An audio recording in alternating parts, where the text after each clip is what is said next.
So coming off the warm-up lap here, the Hayabusa is really rearing to go down this front straight. It does build speed rather quickly. You can see me gaining on a lot of people. Here I'm going to tuck in behind this guy because I don't think I have enough room to overtake him. Turn 1 is really a fast corner, and then you need to stay super wide for corner 2. And so that's what I do there. You can see I make up a lot of ground, giving him his space, but here I'm going to set up for a pass by staying wide and then coming for a late apex, and then obviously letting the Hayabusa do its thing.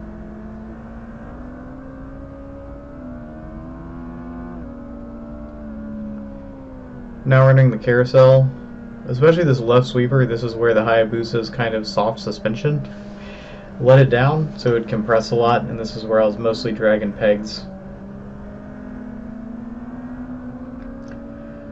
This right complex is kind of interesting. It has a couple different radius turns, but you need to stay wide for a very, very long time before hitting just the exit corner.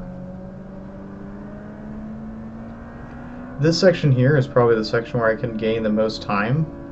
Really, you can go very fast through this section, but it is a little bit blind, and you have to trail brake through this section coming into this backfield hairpin.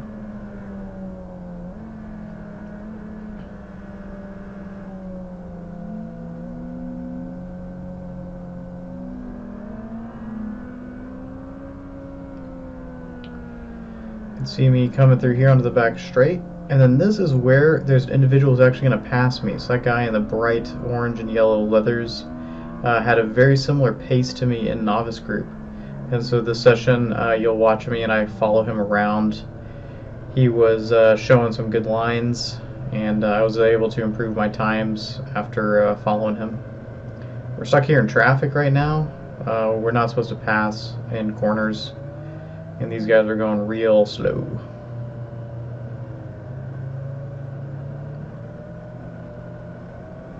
Here we are making it onto the front straight.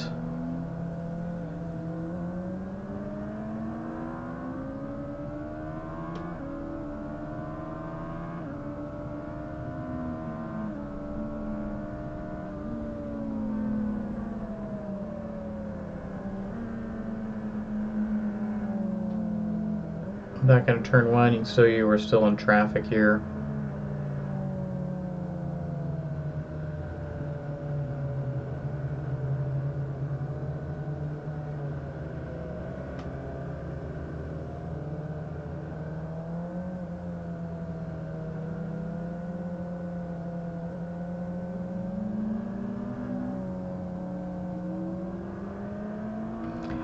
Yeah, those guys we passed there were on KTM 390s. This is kind of the crazy part of the novice group when you have such bigger bikes paired with very small displacement bikes.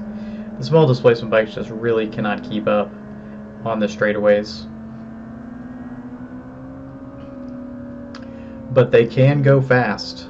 The track record for a twin with the chicane is 1:52. And my fastest time of the day on the Hayabusa was 2:11. So there's definitely time for the small bikes to make up distance in the corners. Trail braking through here. Going for this turn, you really had to go so wide. It almost felt like you were just aiming to drive off the track if you hit this line correctly.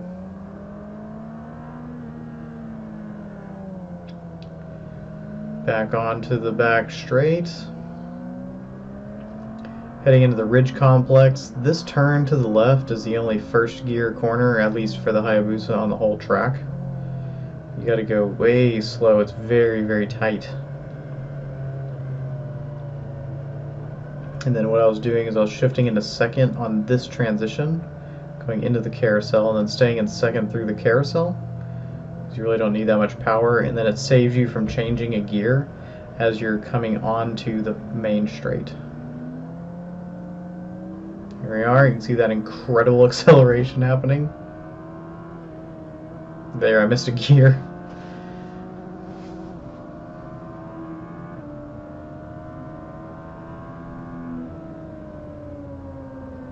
You can see going into this corner faster now, up in the 70s rather than the 60s.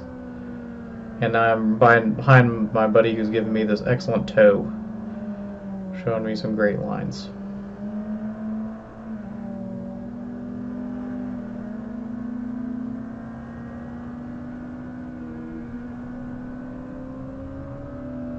Constant speed through there. I never really got a good entrance to this carousel.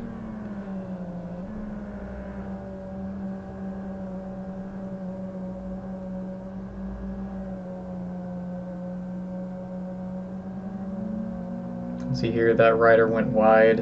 We were able to go through underneath them.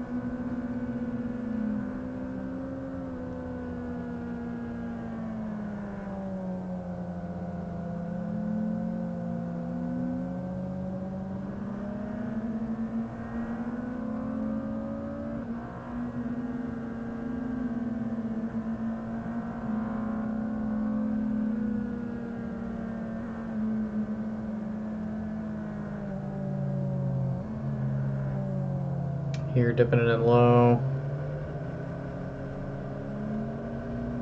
and powering out.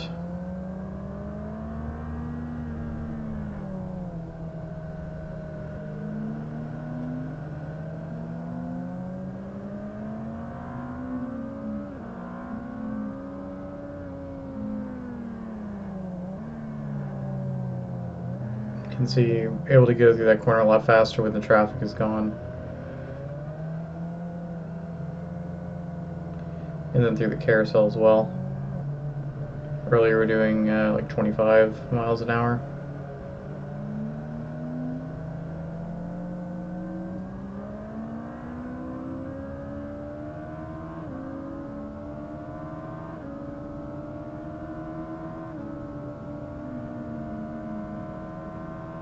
There you can see full braking effort coming into turn 1.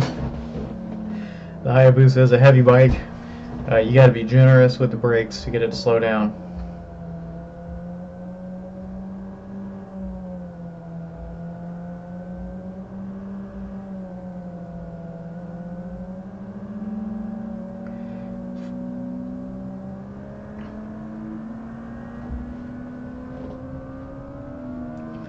But even though Hayabusa is heavy, it does respond well to steering inputs.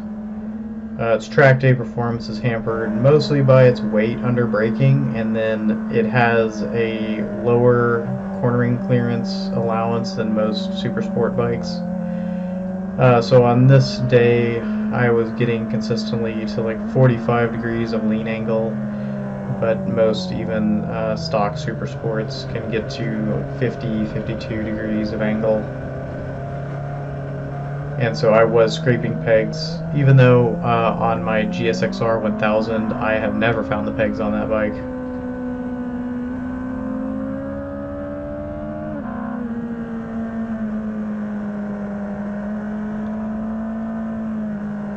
For anyone who may have reservations of taking their Hayabusa to the track, I would not.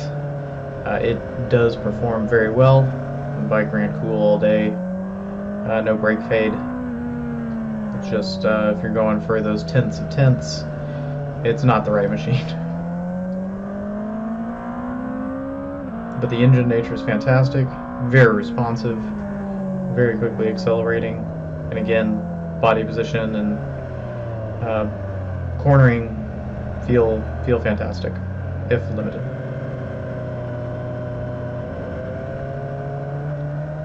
My tow at this point is going into the pits. So I'm rolling solo now.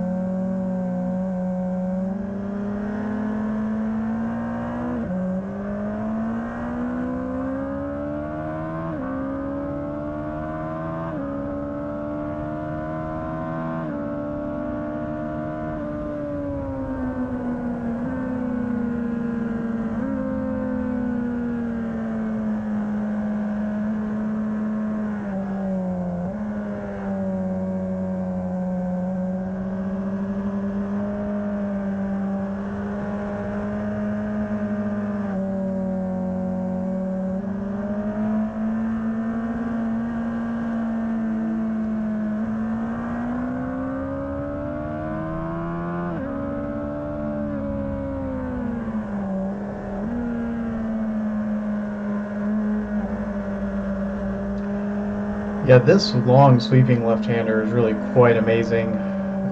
Whenever I had this set up right, I could basically take my hands off the bars mid-corner while I was dragging the peg through it. It was really quite wonderful when you got it right.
So I'm trying to set up here to get a really good drive out of this onto the front straight.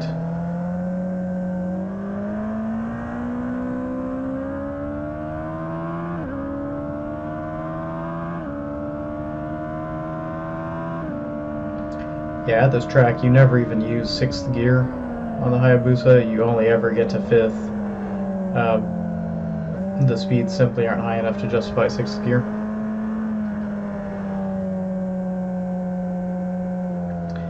At this point my GoPro storage ran out, and so from here I only have the 360 camera, which unfortunately has very poor audio of the motor.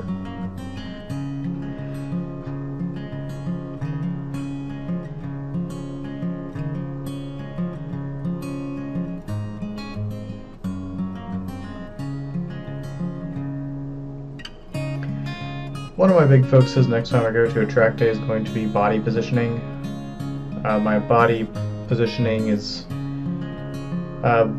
especially on this motorcycle, kind of limiting the lean angle. If I got out farther, the lean, or you could take the corners faster, the motorcycle at a lower lean angle. One of the problems is I don't have tank grips, and so the confidence is not there in the grip between the knee and the tank.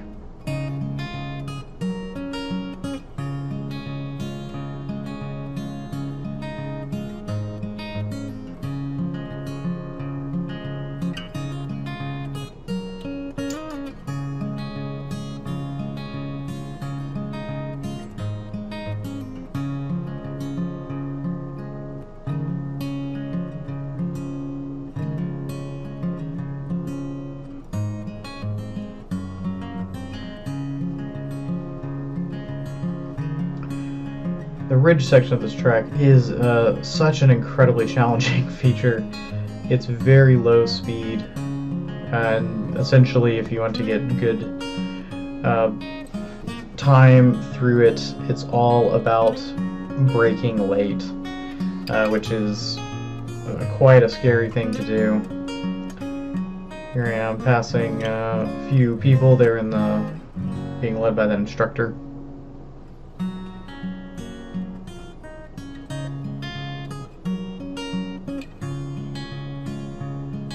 The other thing that you really need to do is carry so much speed into this turn 1. Turn 1 is almost a trail braking section for turn 2, not really its own corner.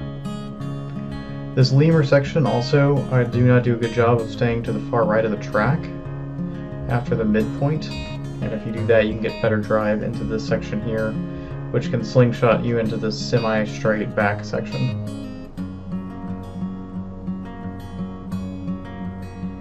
And as I said before, I really should be getting more to the right as I enter the carousel, but it is kind of difficult with the curved section of track back there. And so I chose to just carry speed.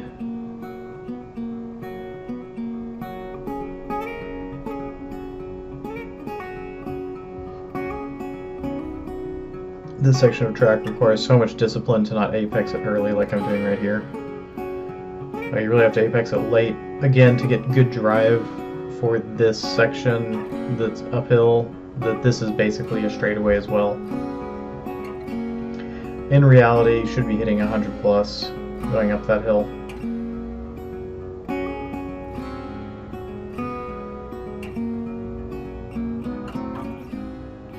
That hairpin is one of my favorite corners on the track. It really is just like nicely shaped.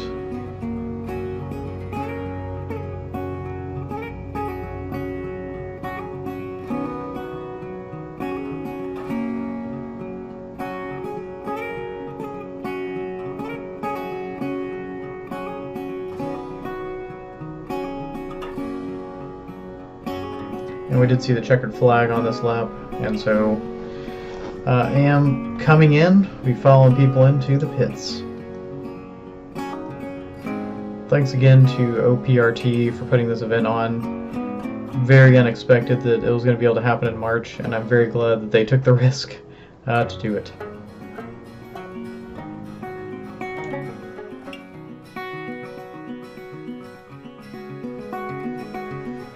This is the plot of all my lap times throughout the day. You can see that in general I got faster as the sessions went on. My fast time of the day was 2 minutes 10 seconds.